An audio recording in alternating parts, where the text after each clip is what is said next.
তাকে প্রথম কিন্তু তারা হত্যাটা করবে না।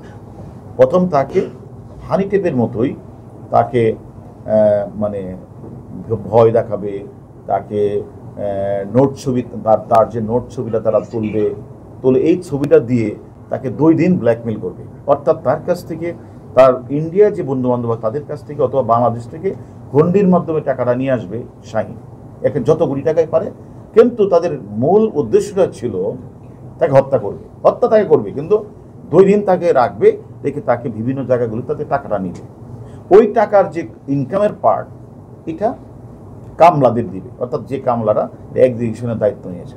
কিন্তু তারা যেটা বললেন, যেটা হলো মানে দুর্ভাগ্য, যে তারা যখন তাকে একটা পর্যায়ে যাওয়ার পরে দস্তাবেজের এক পর্যায়ে তাকে একটা ক্লোরোফর্ম মানে চেতনানাশ ঔষধ তার মুখে নাকি দিয়ে দেয়, দিলে পরে চেতনানাশ হয়ে যায়। তখন তারা ছবি তুলেছে তার নোট, কিন্তু পরবর্তী পর্যায়ে তারা জ্ঞান ফিরে নাই। তখন তারা আর তাদের যে ওই 2 দিনের প্ল্যান সেটা বেঁচে গেছে। তখন তারা তাদের যে পূর্ববর্তী প্ল্যানে চলে আসছে যে না, তাহলে তাকে 2টি কাজ করতে হবে, কারণ সে তো নাই। তখন তাকে এটাকে সরিয়ে এমনভাবে গুম করতে হবে, এমনভাবে তার মোবাইলগুলিকে অ্যানালাইসিস করে বিভিন্ন জায়গায় দিতে হবে, যেন তাকে যে এই জায়গায় যে ক্রাইমটা হয়েছে এটা যেন খুঁজে না পায়। তখন তারা যেটা করলেন, ওই যে কাজটা করার কথা, তারা বিভিন্ন, আপনারা ছবিতেও দেখেছেন, এটা করে তারা মোবাইলগুলি নিয়ে যায়। একজন আমাদের হাতে যে তাকে দিয়ে দিলেন 4টা মোবাইল। সে তখন বেনাপুলের কাছে গিয়ে আমাদের আনার সাহেবের যে অ্যান্টি গ্রুপ আছে ঝিনাইদহ বা ওই বঙ্গে, 4টা মোবাইল থেকে 4টা রিং দেয়।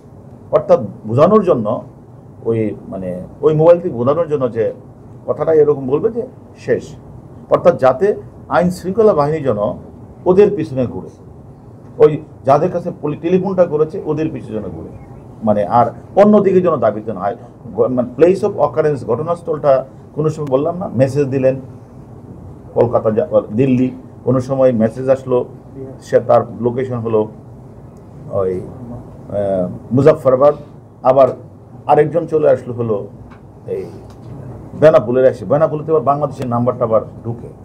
অর্থাৎ বাংলাদেশে এসে তার যে আমরা যতটুকু শুনেছি যে এন্টি গ্রুপ, অর্থাৎ একজনের সাথে একজনের দ্বন্দ্ব থাকে, ওই এন্টি গ্রুপের কাছে এই কথাগুলি বলতো। অর্থাৎ যাতে আমাদের আইন শৃঙ্খলা বাহিনী তখন আমরা খোঁজ নিব তার এন্টি গ্রুপ জড়িত কিনা, তখন দেখবো মোবাইলের সাথে একটা ইন্ডিয়া বা বেনাপুলের কাছ থেকে একটা রিং আছে।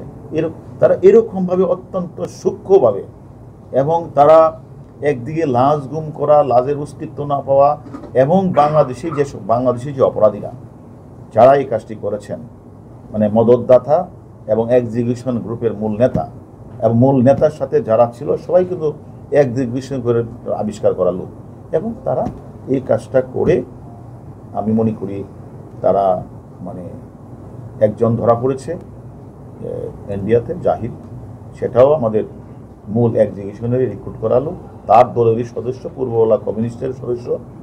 এবং এখন যে প্রশ্নটা করেছেন আপনি, যে অ্যাকচুয়ালি আসলে আমাদের তদন্ত অনেক রয়েছে, এরা আমাদের আসামিদের জিজ্ঞাসাবাদ করছে, আমরাও সেখানে যাব, ঘটনাস্থল পরিদর্শন করব, আমরাও ওই আসামির সাথে কথা বলবো, তারপরে তার কথার সাথে ওইখানের যে লোকেশন, বিভিন্ন ধরনের এইগুলি বাসা বাড়ি সবগুলি আমরা মিলাবো। তারপরে আমরা অনেকগুলি বিষয় নিয়ে কিন্তু আমরা কাজ করছি। আমরা মনে করি তাদের বারবারই প্ল্যান ছিল যে বাংলাদেশে এটা করা যায় কিনা, কিন্তু যে মূল মদতদাতা, যে মাস্টার মাইন্ড, সে কিন্তু বারবার বলছে না, এটা বাংলাদেশে করা যাবে না। যার কারণে ফলশ্রুতিতে 2বার সে কিন্তু ওখানে গিয়েছেন, 3য়বার ওরা সাকসেস হয়েছে।